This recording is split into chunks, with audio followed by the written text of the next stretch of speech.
नमस्कार मित्रमैत्रिणींनो, मी मंदाकिनी. मनातून खा खाऊ घाला बाकी सर्व मोह माया. आज बनवायचे आहेत आपल्याला दिवाळी स्पेशल शंकरपाळे. शंकरपाळे तुम्ही ह्या पद्धतीने बनवताल ना तर एकदम बिस्किटासारखे खुसखुशीत होतील.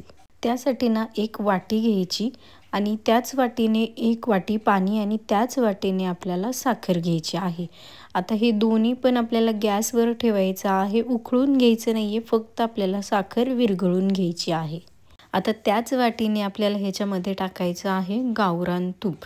तुमच्याकडे जर गावरान तूप नसलं ना तर तुम्ही वनस्पती तूप वापरलं ना तरी पण चालेल. तूप छान असं मिक्स करून घ्यायचं. पाणी कोमट आहे त्यामुळे तूप एकदम असं मिक्स होऊन जातं त्यामध्ये.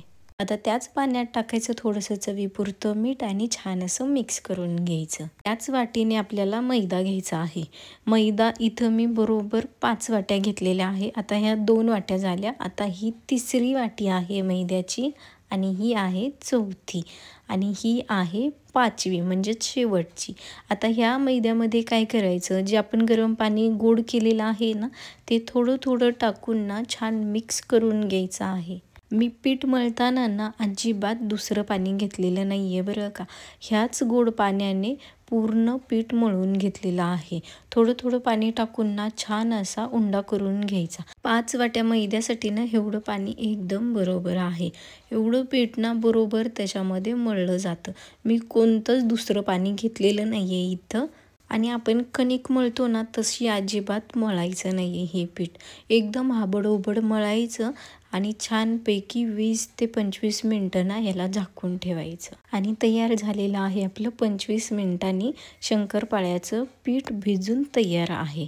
बघू शकता तुम्ही व्हिडिओमध्ये पीठ छान भिजलेलं आहे. आता फक्त याला ना हलक्या हाताने लंबोळका उंडा बनवून घ्यायचा आहे आणि चाकूने ना मधोमध कट करायचा आहे. उंडा चाकूने कापला ना आतमध्ये बघा तुम्ही किती लेयर दिसत आहेत त्याच्यामध्ये. त्याच्यामुळे ना अजिबात एकदम हाबडोबड पीठ मळायचं आणि ठेवून द्यायचं.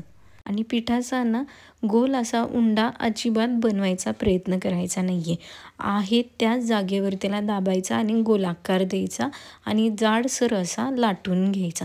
जास्ती पातळ पण नाही आणि जास्ती जाड पण नाही आहे. आता इथं गोल गरगरीत इथं लाटून झालेली आहे. आता काय करायचं, चाकूच्या साहाय्याने ना छान असं लाटलेल्या चपातीचे ना जे बाजूचे काठं आहेत ना ते चौकडनं आपण कापून घ्यायचे आहेत आणि एकदम चौकोनी आकार द्यायचा आहे की जेणेकरून आपल्याला शंकरपाळे कापताना एकसारखा आकार येतो. त्यामुळे अशा पद्धतीने ना ह्याचा चौकोन बनवून घ्यायचा आणि तुमच्या आवडीने ह्याला आकार द्या. मी इथं ना छोटे छोटे चौकोनच शंकरपाळ्याला आकार दिलेला आहे. कुणी कुणी ना छान असा चौरस आकार देतं त्याला. असे मी इथं शंकरपाळे कापून घेतलेले आहेत. तुम्हाला एक दाखवते बघा, ह्याच्यामध्ये किती छान लेयर आलेले आहेत. आता कढईमध्ये टाकायचं तेल आणि चेक करायचं किती गरम झालेलं आहे. जास्ती गरम होऊन द्यायचं नाही आहे तेल आपल्याला. आणि लगेचच थोडंसं कोमट तेल झालं ना लगेचच शंकरपाळे आपण तळून घ्यायचे छान. तळताना ना फक्त एकच लक्षात ठेवा की गॅस ना एकदम बारीक करायचा आहे. बारीक गॅसवरच शंकरपाळे तळायचे. जर मोठा गॅस केला ना तर शंकरपाळ्याला अजिबात लेयर येणार नाही. आणि तुम्ही व्हिडिओमध्ये बघा शंकरपाळे इतके आपले खुसखुशीत झालेले आहेत ना खूपच. अशाच पद्धतीने सगळे शंकरपाळे तळून घ्यायचे एकदम बारीक गॅसवर. आणि हे शंकरपाळे ना ज्याला दात नाही आहेत ना ते पण पोटभर हे शंकरपाळे खाऊ शकतं बरं का. अजिबात गोड नाही आहेत जास्ती, एकदम मीडियम गोड झालेले आहेत. मी तुम्हाला एक इथं फोडून दाखवते. तुम्ही लेयर बघा एकदा शंकरपाळ्याची, किती लेयर आलेले आहेत शंकरपाळ्याला आणि सगळे शंकरपाळे असेच झालेले आहेत. तुम्ही वाटीमधले शंकरपाळे पण बघा, एक सुद्धा असं नाही आहे की ज्याला लेयर आलेली नाही आहे. प्रत्येक शंकरपाळ्याला ना खूप छान अशी लेयर आलेली आहे.